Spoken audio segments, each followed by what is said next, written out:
One of the most valuable resources we have here at the museum is our collection of historic photographs.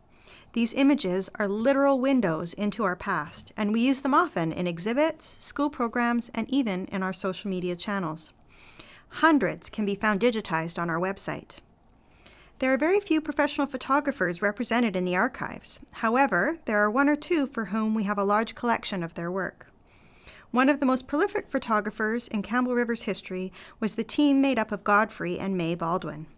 They were active in Campbell River from the years 1948 to 1964, and we are fortunate at the museum to have thousands of their negatives. But it raises the question, who were they? Godfrey originally hailed from Ireland, but first came to Campbell River in 1937. He worked as a fishing guide at Painter's Lodge with his brother Chamber for several years. He left Campbell River during the Second World War to serve in the Royal Canadian Air Force, and when he returned to Canada following the war, he was retrained in photographic development in Vancouver. We don't actually know a great deal about May Baldwin's history before she married Godfrey. She and Godfrey were married in 1941 in Vancouver and lived there until they made the move to Campbell River in 1948. When they came to Campbell River, Godfrey and May Baldwin purchased a home on Peterson Road and soon opened a photographic studio which they operated out of their Campbellton home. Local resident Gordon McLaughlin remembered how May and Godfrey would work together, and I quote, "May was the eyes, ears, composer for his pictures, like a Tweety bird around him and his subjects, suggesting positions and smiles and look at the camera, and on she went, a dynamic duo if ever there was one," end quote.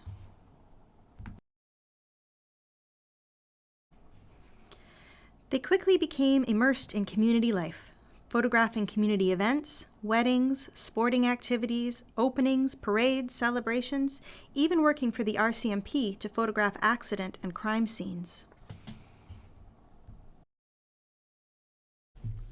In the fall of 2018, I had the opportunity to speak with local residents Diana Kretz and Peter Garrett, who grew up in Campbell River, about their memories of the Baldwins. What are some of your memories of Godfrey and May? Do you have any specific memories or encounters that you remember? Yeah. See them. She wasn't the best. She was very the best housekeeper. No, that's right. And it really was a mess in their little studio. They had a studio. I don't know how they ever got the pictures when he developed them back to you. It was quite scrambly. Yeah, they had the whole desk in their little studio there. But they did it. About 6 inches deep with photos, and she sort through there. Yeah. She did our wedding pictures, and we went to pick them up. She couldn't find them, but she did find them eventually. We were afraid to take them back and get them developed. Well, they didn't really have the space. We kept the proofs. You kept the proofs, yeah. They didn't really have much space. The house was actually, it wasn't that big a house. Mm-hmm. So, just an average house. Yeah.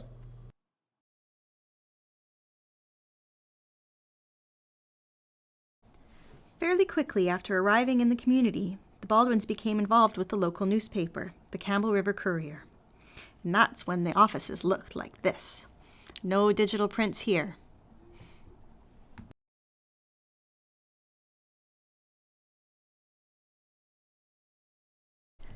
The first photograph by the Baldwins to appear in the local paper documented the flooding of Campbellton in the winter of 1948.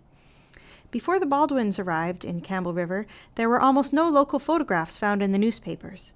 Photographs were few, and what were present were usually about global or national events, but never local activities. Starting in 1948, local photographs became more and more frequent. Although not all of the photographs that the Baldwin took of local events made it into the newspaper, such as this image here of the flooding, a collection of their photographs found their way to the museum's archives and are an incredible record of the community history during the years 1948 to 1964.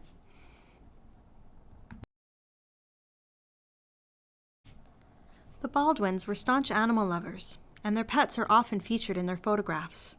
In this image, their dog can be seen in their backyard, helping to document how high the flooding became in Campbellton in December 1949. The Baldwins did not just work for the Campbell River Courier, they also submitted photographs to the Vancouver Sun, the Province, and the Times Colonist. The Baldwins were not the only local photographers with relationships with the paper. Over the years, many other names appear in the credit lines, including, in no particular order, Archie Waldriff, Brian Kyle, Jack Cash, Bill McCusker, R.H. Chambers, and others. What is interesting, though, is that it is not just Godfrey who was credited as the photographer. It was always the Baldwins as a unit. They worked as a team. This image, which appeared in the paper in 1964, shows photographer Brian Kyle working with May Baldwin to select images for the next issue of the paper.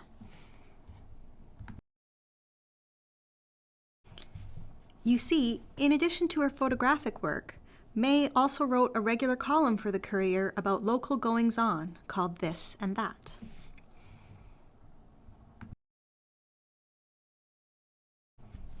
Godfrey's relationship with the newspaper allowed him to pursue one of his favorite types of photography, aerial photography, and many of these photographs, which helped to document the rapid growth that Campbell River was going through during this period, appeared in the local newspaper.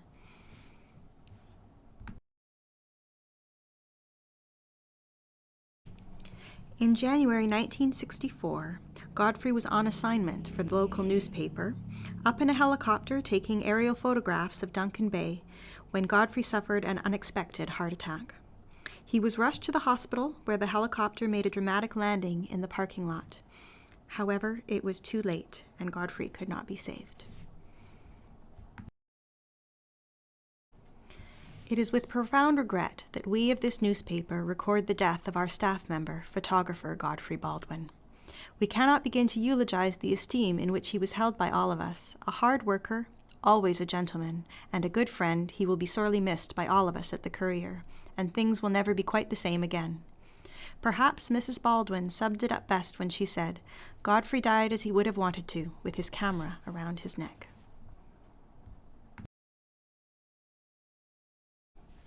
May continued writing her column for the newspaper following Godfrey's death.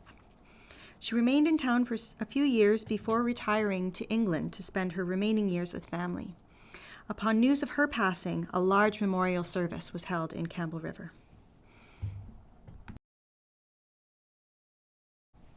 The Baldwins continue to be lovingly remembered in the community by those who knew them, and we are very fortunate here at the museum to have a large collection of their photographs.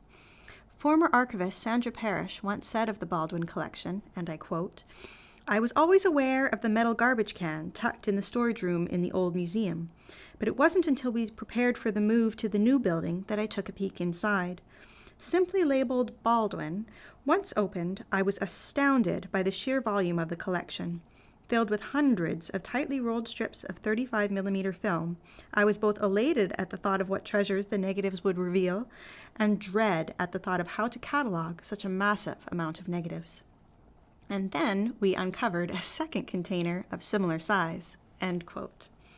In the end, it took over 3 years for a dedicated group of volunteers to bring order to the thousands of negatives of the Baldwins, and in doing so, the images revealed an intimate glimpse into all the different aspects of community life in the years 1948 to 1964, as seen through the lens of the Baldwins.